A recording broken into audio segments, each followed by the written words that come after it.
ওহে বন্ধুরা, interlock education সেন্টারের পক্ষ থেকে আমি মোহাম্মদ আব্দুল রাজ্জাক সবাইকে স্বাগতম। আজকে আমরা আলোচনা করব প্রিন্সিপাল ভার্ব নিয়ে। প্রিন্সিপাল ভার্বটাকে এটা হচ্ছে ফাইনাইট ভার্বের একটি প্রকার, অর্থাৎ যে ভার্ব অন্য কোনো ভার্বের সহায়তা ছাড়া বক্তব্য সম্পূর্ণরূপে প্রকাশ করে সেটাকে বলে প্রিন্সিপাল ভার্ব। দেখেন, প্রিন্সিপাল ভার্ব আবার দুই ধরনের, transitive verb, intransitive verb. Shortcut technique হচ্ছে ট্রানজিটিভ ভার্বে থাকবে ভার্ব প্লাস অবজেক্ট, আর ইনট্রানজিটিভ ভার্বে থাকবে ভার্বের পরে কোনো অবজেক্ট থাকবে না। যেরকম আই রিড এ বুক, তাহলে আমি কি পড়ি? একটি বই পড়ি। রিডটাকে ভার্ব, তার সাথে অবজেক্ট হিসাবে আসে এ বুক, তার মানে এটা কি verb? Transitive verb, transitive principal verb. He eats rice, সে ভাত খায়। তো এখন ইটসের সাথে কি আছে? অবজেক্ট রাইস আছে, ট্রানজিটিভ ভার্ব।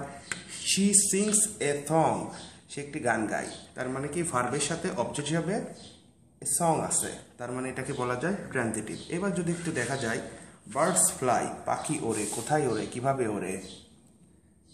তো এখানে ভার্বটা তো ফ্লাই, এরপরে কোনো অবজেক্ট নাই, তার মানে এটা কি verb? Intransitive verb. She sings, সে গায়, কি গায়? গান গায় না অন্য কিছু চিৎকার করে?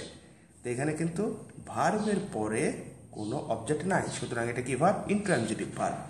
এখন লাস্টের একটা উদাহরণটি একটু খেয়াল করি। শি স্পিক্স লাউডলি, সে জোরে কথা বলে। তো ভার্বের পরে এটাকে কিন্তু অবজেক্ট ধরে ভুল হওয়ার কিছু নাই।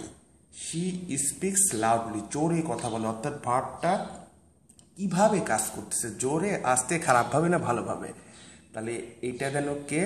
ওই যে আমরা প্রথমে পড়ে আইছিলাম কি, যে অ্যাডভার্ব, যা ভার্ব কিংবা অন্য কোনো নাউন কিংবা প্রোনাউনের মাত্রাটা, অবস্থাটা কতটুকু, কি পরিমাণ বৃদ্ধি পায় বা হ্রাস পায় সেটা প্রকাশ করে, সেটা হচ্ছে কি অ্যাডভার্ব। ধন্যবাদ সবাইকে।